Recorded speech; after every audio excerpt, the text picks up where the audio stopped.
জামাতের প্রস্তুতি কিন্তু বিএনপির চেয়ে বেশি। এই যে প্রচার প্রচারণার কথা বলছি, উৎসবের আমেজের কথা বলছি, এবং সবশেষে গোলাম মাওলা রনি যেটি যুক্ত করলেন যে আসলে একেবারে রাজপুরুষ জনাব ডক্টর ইউনূসকে বললেন, কারণ তিনি আসলে হাসতে পারছেন, তিনি আসলে সবকিছুর একটা সন্নিবেশ ঘটাচ্ছেন, এবং এই যে গণতান্ত্রিক ব্যবস্থায় ফিরে যাওয়ার ক্ষেত্রে বা একটা গণতান্ত্রিক দেশ দেখার ক্ষেত্রে ডক্টর ইউনূসের ভূমিকা অপরিসীম হয়ে থাকবে, এমনটাও তিনি বলতে চাইলেন।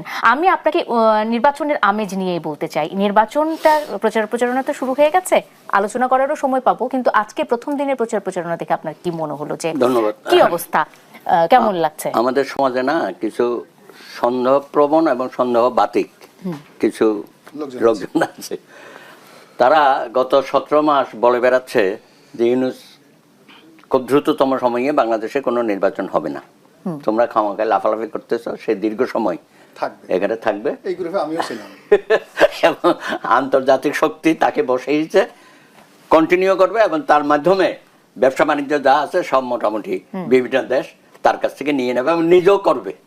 কিছু করেছে অবশ্য আংশিক, কথাটার মধ্যে আংশিক সত্যতা আছে। আমি যেটা বলতে চাই, আমরা কিন্তু নির্বাচনটা ডিসেম্বরে চেয়েছিলাম, আমরা রাজনৈতিক দলগুলো। তো কোনোভাবে সেনাপ্রধানও বলেছিল যে ডিসেম্বরের মধ্যে নির্বাচন হওয়া উচিত। সেটা যাই হোক, শেষ পর্যন্ত লন্ডনের বৈঠকের মধ্য দিয়ে আমরা বুঝলাম যে ফেব্রুয়ারিতে নির্বাচন হবে। তখন ওই লোকগুলো বলতেছে, যদিও উনি বলতেছে ফেব্রুয়ারিতে হবে 2026-এ, আসলে নির্বাচন হবে না।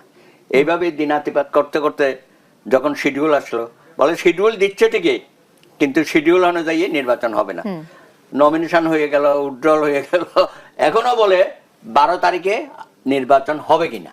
এই যে সন্দেহবাতিক লোকগুলো কিন্তু বসে নাই, তারা তাদের মতো প্রচার করে যাচ্ছে, এইখানেও করছে। কিন্তু এত সন্দেহ কেন সুব্রত দা? আমি যদি জিজ্ঞেস করি যে সন্দেহ কেন, অনেকেই এইসব প্রচার মানে সংশয়টা কেন কাটছে না? যুক্ত হয়ে গেছি।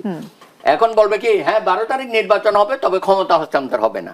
ওই যে গ্রামে একটা কথা ছিল না, ওই ছেলেরা পরে কলেজে বলে যে কলেজ থেকে পার হইতে পারবে না, পাশ করতে পারবে না, পাশ করলে বলবে যে চাকরি পাবে না, চাকরি পাবে যে বেতন পাবে না, তারপর বলবে যে বিয়ে করতে পারবে না। আমাদেরও এই বাতিকে হয়েছে।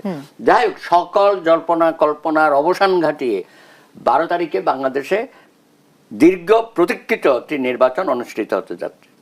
সমস্ত দল যারা পার্টিসিপেট করেছে, 50-এরও অধিক সংখ্যক দল, যদিও আওয়ামী লীগ এই নির্বাচনে অংশগ্রহণ করতে পারছে না, বা তার সাথে যারা ছিল 14 দল, তারও কেউ কেউ নাই।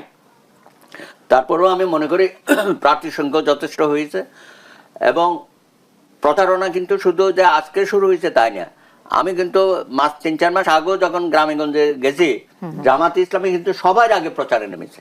যদিও তারা বলতো নির্বাচন আরো দেরিতে হোক, এখনো পরিবেশ নাই, সক্ষমতা নাই, এইসব কথা বলতো, কিন্তু আমি দেখেছি সবার আগে জামাতে ইসলামের পোস্টার টোস্টার, কারণ তারা প্রায় 300 আসনে তাদের প্রার্থী কিন্তু দিয়ে দিয়েছিল, এবং তারা প্রত্যেকেই যার যার এলাকায় কাজ করেছে, পোস্টার টোস্টার ছাপিয়েছে। আমাদের হাইকোর্টে আমাদের কিছু বন্ধু বান্ধব আছে, তারাও প্রায় সকলকে জিজ্ঞেস করছি তুমি কোন এলাকায় দাঁড়াইছো, যে আমার তো ভাই ওখানে দিয়েছে, ওখানে দিয়েছে, এটা প্রত্যেকেই।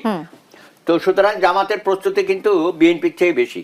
বিএনপি কিন্তু এত আগে থেকে নামতে পারে না, কারণ তাদের প্রার্থীটা যাচাই বাছাই করতে করতে অনেক শেষ মুহূর্তে এসে তারা করেছে।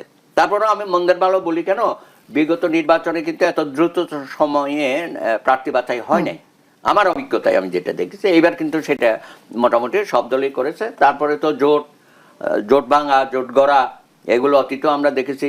ওই সকালবেলা এক গ্রুপ গিয়া 32 নম্বরে দেখা করতো, ওখানে কোনো দেয়ান দরবারে না মিললে পরে আবার 27 নম্বরে বেগম জিয়ার সাথে গিয়ে দেখা করতো, আবার ওখান থেকে বেরিয়ে এখানে আসতো। সুতরাং জোট ভাঙা করা বা প্রার্থী অদল বদল, এগুলো আমরা আগেও দেখেছি। এইবার অবশ্য সেই পর্যায়ে হয় নাই। আমরা তাদেরকে মনে করেছিলাম এনসিপি, প্রথমে আমরা বলেছিলাম যে ভাই তোমরা এই আন্দোলনে তো অগ্রভাগে ছিলে, অনেক ত্যাগ তিতিক্ষা দিয়েছ, হয়েছে, তোমাদের আহত হয়েছে, নিহত হয়েছে, শিশুদের হত্যাকাণ্ডে সম্পৃক্ত করা হয়েছে, এগুলো বলেছেন যে তোমরা একটু ভ্যানগার্ড হিসাবে থাকো, এত দ্রুততম সময়ে রাজনীতির মধ্যে তোমাদের সম্পৃক্ত হওয়াটা ঠিক হয়নি। কারণ অতীত অভিজ্ঞতা আমরা বলি 52 থেকে যারা আন্দোলনে ছিল, নেতৃত্ব দিয়েছে, তারা তাৎক্ষণিকভাবে রাজনৈতিকের মধ্যে গিয়ে যাওয়া, এমপি হওয়া, মন্ত্রী হওয়া, এইসব ছিল না। কিন্তু এইবারে আমরা সেটা দেখলাম, এবং এর পেছনে কিন্তু মাস্টার মাইন্ড হচ্ছে প্রধান উপদেষ্টা, তিনি উৎসাহিত করেছেন।